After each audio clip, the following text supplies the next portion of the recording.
If people don't respect your boundaries, doesn't matter. You respect your boundaries. You respect your boundaries of what you're going to. If everyone's going to stay up till 2 in the morning and you want to go to bed at 11, go. If everyone goes to bed really early and you want to stay up and watch a movie, do that. And remember, you can always retreat somewhere else, even for half an hour. Go to your bedroom, take a bath, go for a walk.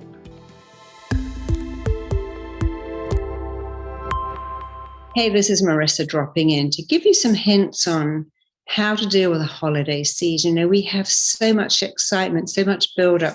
And I think sometimes the expectations are so big and doesn't quite work like that. You're with people you haven't seen for a long time. And families are very interesting. They still see the way they saw you 20 years ago. Oh, you're the one that's always late.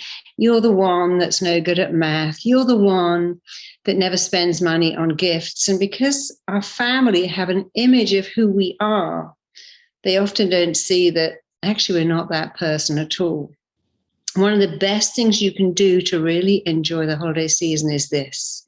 Keep thinking, hey, what is the outcome I want to get from going to spend the holiday with my extended family? I'm going to spend it with my parents, my grandparents, my aunties, or my cousins. Before you book your flight or drive hundreds of miles down the motorway, really think about what is the outcome you want. And if the outcome is, you know what, this could be my grandmother's last Christmas. It could be my mother's last Christmas. It could be the last time I'm with all these people because one of them is emigrating or I'm emigrating or moving.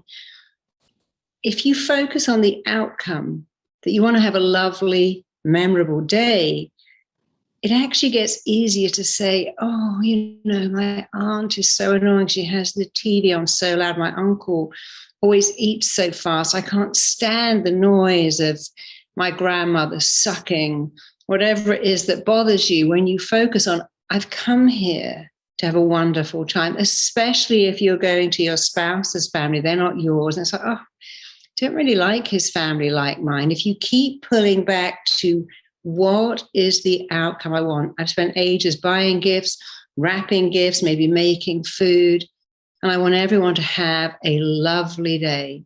I don't want to go into a food coma because I eat so much. I just lie on the sofa and fall asleep. I don't want to eat all that candy and beat myself up.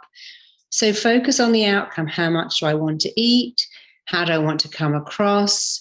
I've decided to be super tolerant, let everything go over my head because I want to give my family a wonderful time. Or maybe this is for your children. I want my children to have a great time. My daughter said to me once, Mummy, we drive such a long way to see grandmother. And then you and her always argue. And I was so pleased she told me that because I remember thinking, yeah, I drive all that way to give my daughter a lovely experience with my mother. And so I'm not going to argue. I'm not going to come back at a little snippy comment. I'm going to focus on, I want to build these memories for my daughter. And I'm so glad I did.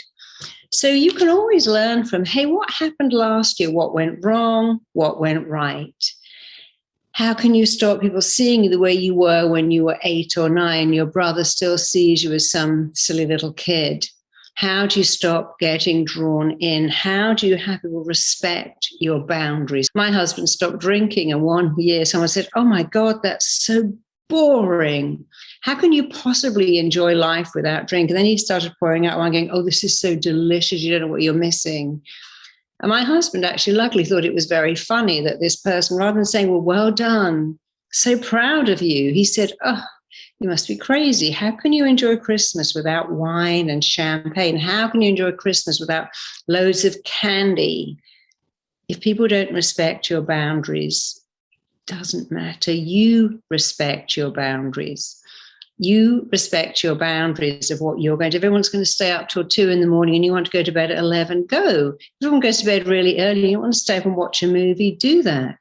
And remember, you can always retreat somewhere else, even for half an hour. Go to your bedroom, take a bath, go for a walk. You can always get away for just a little while and regroup and pull your mind back to the outcome of being here. If I remember the outcome, why I've come, what I want from being here, I will respect my own boundaries. When someone says, oh, go on, a few sausages won't hurt, don't have to be a vegetarian today, just say thank you. They do look lovely, but actually, no, that's not for me.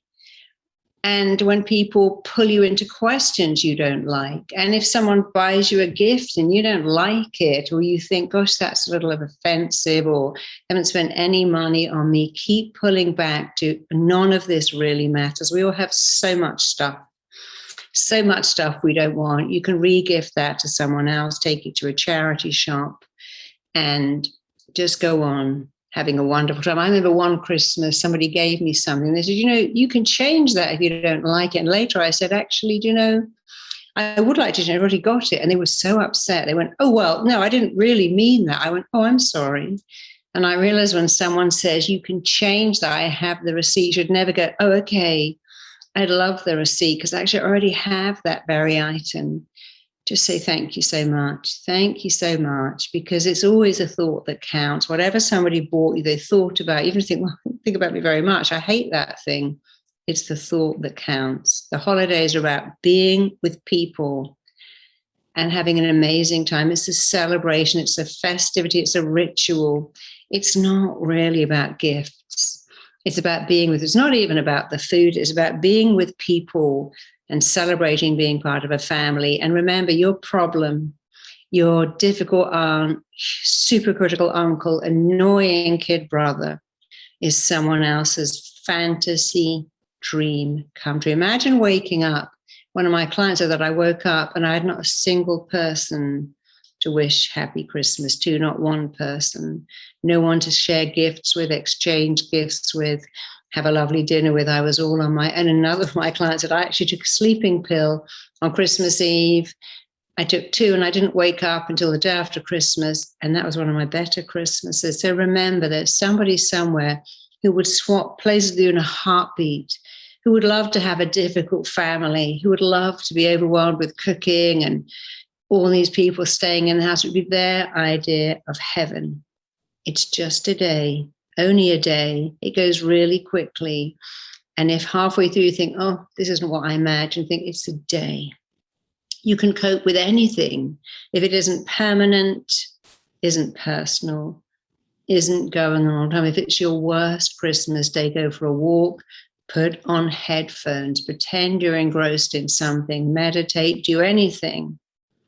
And the other thing that makes Christmas truly amazing is seeing people who don't have anyone. Make a point of going to visit a neighbor and taking them a plate of food or some candy or something, because when you see people who have no family, you think, wow, really, I have no problem. So wherever you are in the world, find someone who doesn't have anyone and make a point of dropping in even for 20 minutes or taking them something. Because when you give instead of receive, you really realize how lucky we are just to have a family that want to spend Christmas with us. So have a wonderful holiday, and it's going to be amazing if you focus on the outcome. See you soon. Check out my next video here. Play the only part we've ever known, and then you make that part your own. Or you go, you know what? I think it's time for a new part. I was told I could never, ever have children.